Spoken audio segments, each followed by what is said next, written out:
So let's hope that this is good. Okay, we are now recording. So I'm also going to share my screen. What I would like for you to do is, since we're going to look at a couple different things before we get started, for those of us, it's basically Chelsea and Carrie that are on this call. That what's one of the biggest problems when we're looking at, let's look at the teacher side of things right now. What's one of the biggest problems that we have out there that kind of keeps us from doing some of the things that we could, we should, we might want to do? What are some of those big factors?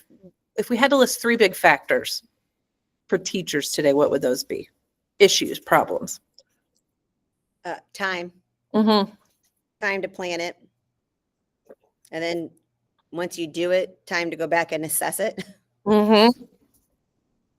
So, Carrie, that was like a perfect intro. So thank you. That was a wonderful transition to where we're going. Okay, what else? Chelsea, what do you think? From what you see in all the buildings that you're at and things like that, what else besides time and assessment are some of the issues that our teachers are running into as we try to provide really good quality? I feel like we have a lot of platforms that people are eager to collaborate with. It's just knowing where to start and really the ease of that collaboration. Okay. Okay. So a couple of things I've heard, and I think we could have asked 100 teachers and we probably would have gotten 95 that said time is one of the biggest things. To do all the things, to find it, to assess it, to record it. And then Chelsea, what you said, like that platform use and that ease of platform and really being able to know how to do it to help us solve some of those problems. So we're going to look at a few things that address some of those things that Carrie and Chelsea said. I would like you to open a new tab and actually log into your SeeSaw account as I share my screen.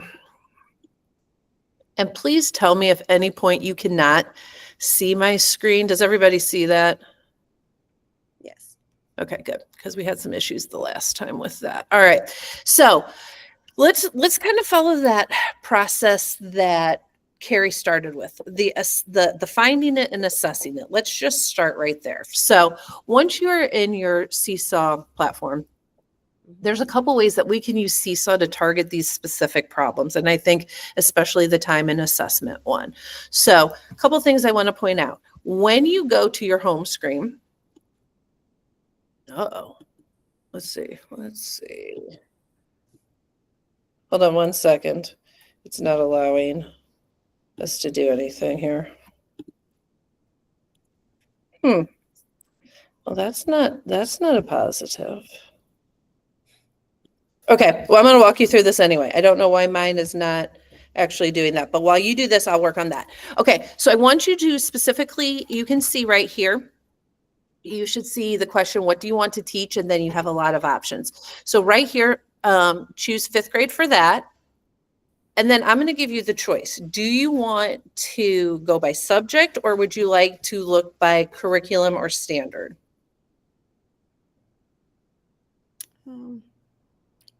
I'll do curriculum. That's fine. Okay, so go ahead and click that. If I'm clicking it and it's not showing it, so again, I'm going to work on this, but let's see if I get this in. Disappointing, stickers, text box. Interesting. Okay, so I want you to go in and click right here where it says browse by standards and curriculum. Oh yeah, I'm just on a PL. Are you seeing that now? Yeah. Are you at my SeeSaw account? Okay, great. So here we go. We were able to fix that. So once we go into here, if you click over here on curriculum, it is aligned with Benchmark Advanced Curriculum. So when we look at our curriculums, that is one that it aligns with. So Carrie, if we pick the curriculum, Benchmark Advanced, and then this is what I recommend to people when we get to the standards place. Obviously pick the Missouri standards because SeeSaw has vetted these and aligned them with those. And that's where our priority standards come from. We can tag priority standards, but as we get started, we're just going to go to the Missouri 5th grade. Katie, it is still on. It's still on the what do you want to teach page. Oh, it is? Yeah. Is it now? Did it Now you're Now- good. Okay, Yeah. great. Please tell me when it does that because it's been a little wonky with that. Okay, so pick your grade level. You don't need to worry about this. And then everything defaults to these. And then you're going to click search. And it's going to pull in where SeeSaw can help us meet some of our objectives within benchmark by each unit. So it's going to do that by unit. It does take a minute or two to once you click this search button. So yours may pull up quicker than mine. But once it does, you'll be able to see exactly unit by unit what standards are supported, and we can assign things from SeeSaw in that. And it would be really helpful if this would come up. We'll give it a second. As that's taking its time, you can see over here, the standards tab. That's how you would do this exact same thing if you were searching by standard. So, okay, here we go. Great. Okay, so now I have put in, I am currently working on some of my benchmark things. I am, what unit are you guys in unit right now in benchmark? I'm in 4. Okay. So let's go to unit 4. And then you can see the things that are coming up. So it's going to give you all of these things by standard then that is within unit 4 of benchmark. What I like about this is 2 things. We've all been there where we get to the end and we're like, oh, we do not have enough data and we might need to find something. But it can also help us target that small group instruction. So let's say I'm just going to work off this first standard. We do a lot with this. Drawing conclusions, inferencing, all of those things. So if I click over here, then it's going to give me every single thing that I have that I can assign to students. Okay, so when we're talking at that time, the time that it's going to take you and your team to do this is basically at a PLC sitting down and saying, okay, which ones are going to benefit our students at this point. It will also tell you what kind of thing that it is. So this is I am a learner. So this is probably more writing. It has a ton of templates that will align to benchmark for you. And as we go, we can see all of these by standard, which is really, really nice. Yeah. Okay. So a lot of people don't know that this is in here. Yeah. I didn't know that was in there. Yeah, it's fantastic. And so like, let's click on this one. So once you're in there, when you're planning benchmark and you need that thing, or maybe the benchmark, activity that it has, is it meeting your students' needs or some of your students' needs, and you need to find another one. Let's click on one of these. Let's see. Let's do this one. Okay, hopefully it switched to my tab for you. So then it pulls it up and I can see exactly what it is. What is beautiful about this is this present to class piece of it. So you can do this in a lot of ways. You can do this as a, let's get our brains ready as a warm-up activity. If your kids aren't using SeeSaw a lot right now, this is a great way to get them familiar with SeeSaw without actually teaching the individual skills, like having them do an activity that teaches those. But I can put this up on my whiteboard. I can see it's got everything here. Directions will always be in English and in Spanish. And if you have a student that needs them, that needs a different language, please reach out and contact me because there's things that we can do. But you can see I can go through this right with them. I can model. Maybe we use some of these activities to model so that when they're doing the benchmark activities, they're coming to it more prepared. Okay, so I can see exactly what it is. So Carrie mentioned that finding the time, all I do to assign this to my class is I will choose the class that I am wanting to assign it to. Again, you can use groups, classes, however you want to do that. I'm going to fill out all this activity, all of these drop-down boxes. Okay, so if I want it for my whole class, maybe I just want it for certain reading groups. All right, due date, it will disappear on that date, so make sure that you want it to go all the way till then. And then the repeat activity, this is good for progress monitoring.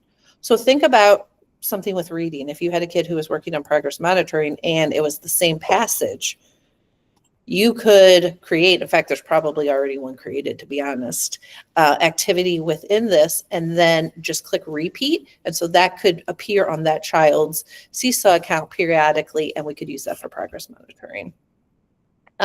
from the student perspective so that they can really see how they're growing and how important that is.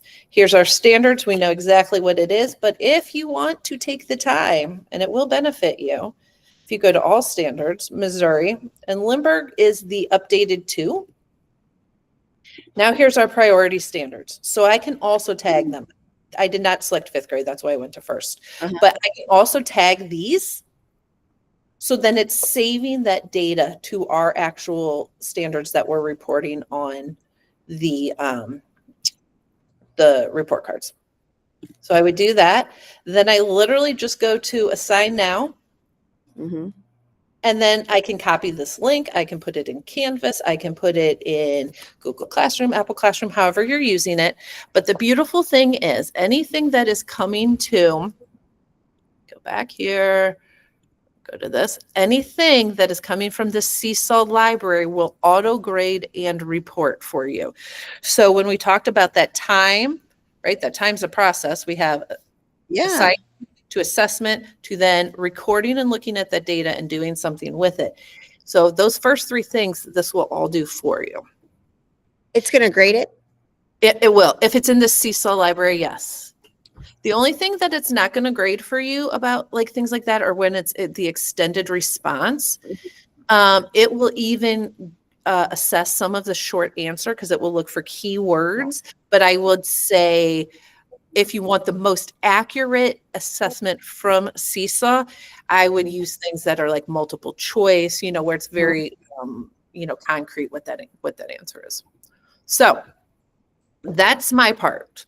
I am going to stop. I don't want you to get out of your, actually, you know what? I always say I'm done and then I see one other thing, but just one extra, this is like your bonus. This is your party gift for any grade level. So you can share this with everybody, but these December dailies, if you click on this, this could be, these are all these things, and you can see it's grade level specific.